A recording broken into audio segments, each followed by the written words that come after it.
Perkenalkan, nama saya Werditi Rara, mahasiswa dari Universitas Negeri Manado, Fakultas Ekonomi jurusan Akuntansi. Pada kesempatan kali ini, saya akan menjelaskan sedikit materi mengenai 10 standar auditing dalam akuntansi.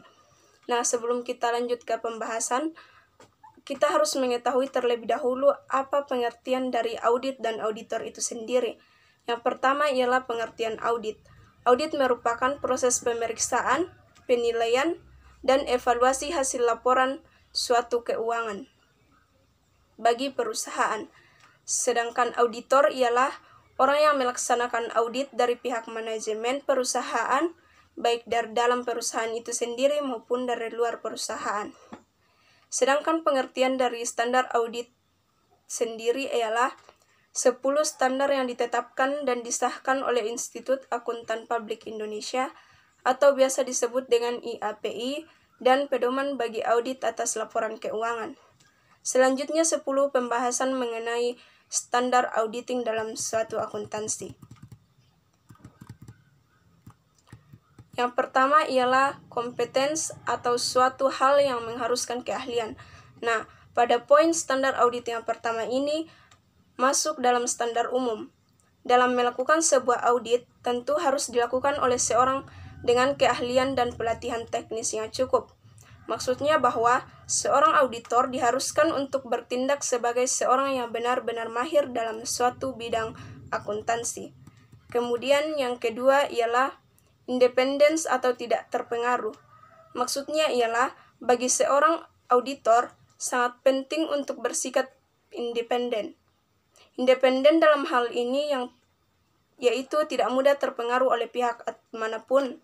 Adanya sikap intelektual dan jujur perlu dijunjung tinggi oleh seorang auditor.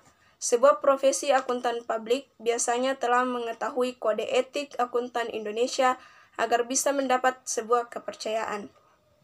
Kemudian standar audit yang ketiga yaitu do professional care atau tingkat keprofesionalan. Maksud dari standar yang satu ini ialah adanya sebuah sikap cermat dan seksama. Seorang auditor harus memiliki keterampilan yang mampu mengembangkan keterampilannya. Keterampilan dalam hal cermat dan seksama tersebut untuk bisa mencerminkan seorang auditor yang profesional. Keprofesionalan akan menunjang keyakinan dalam melakukan evaluasi dan dalam laporan keuangan. Kemudian standar auditing yang keempat yaitu adequate planning dan proper supervision. Pada bagian standar audit ini termasuk dalam standar pekerjaan lapangan. Standar audit dalam kategori ini berisi mengenai sikap dan juga pengetahuan seseorang akuntan publik. Maksud dari standar ini yaitu sebuah pekerjaan harus memiliki rencana yang sangat baik. Poin ini menjelaskan bahwa seorang auditor memiliki penyerahan tanggung jawab. Kemudian standar auditing yang kelima yaitu pemahaman yang memadai atas struktur pengendalian intern. Standar pekerjaan lapangan yang satu ini berhubungan langka dengan strategi dalam melakukan pekerjaan. Seorang auditor tentu harus memiliki pemahaman yang mendalam tentang pengendalian intern baik itu prosedur maupun desain tentang laporan keuangan. Seperti halnya arus kas yang mampu menjadi sarana perencanaan perusahaan dalam pengendalian aktivitasnya.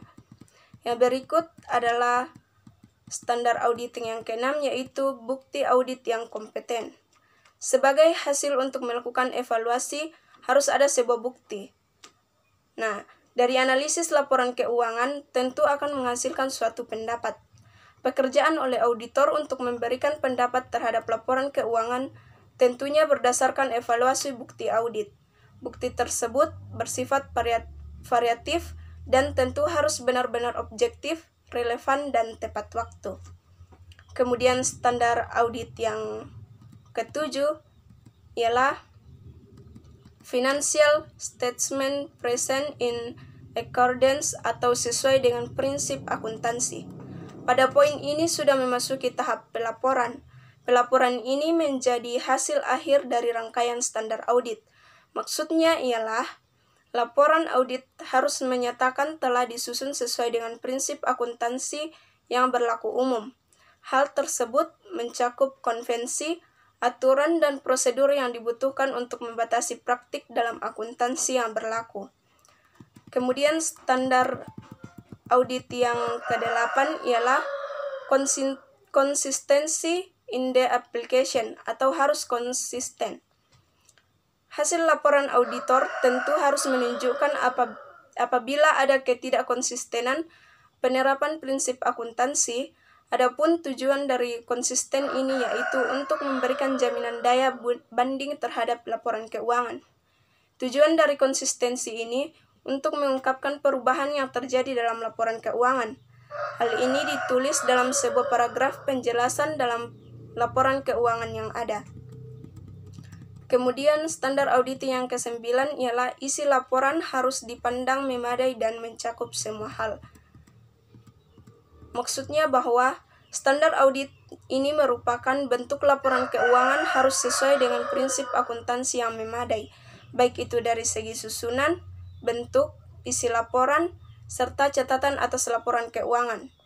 Seorang auditor harus memastikan tentang beberapa hal yang digunakan dan berhubungan dengan fakta-fakta yang dilaksanakan oleh seorang audit.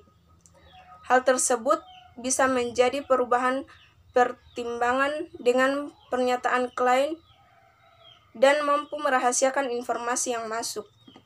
Kemudian standar auditing yang terakhir ialah expression of opinion atau pendapat yang sesuai. Laporan audit harus memuat secara keseluruhan dalam standar yang telah ditentukan. Hasil ini menghindari kesalahan penafsiran seseorang, bahkan standar pelaporan ini harus dikaitkan dengan laporan keuangan yang ada. Keterkaitan tersebut bisa dilakukan ketika akuntan memberikan izin untuk memberikan dokumen atau laporan komunikasi tertulis. Ketika seorang akuntan publik menyerahkan hasil laporan yang disusun kepada pihak lain, maka akuntan tersebut dianggap terkait. Demikian penjelasan materi yang dapat saya sampaikan, semoga bermanfaat bagi kita semua.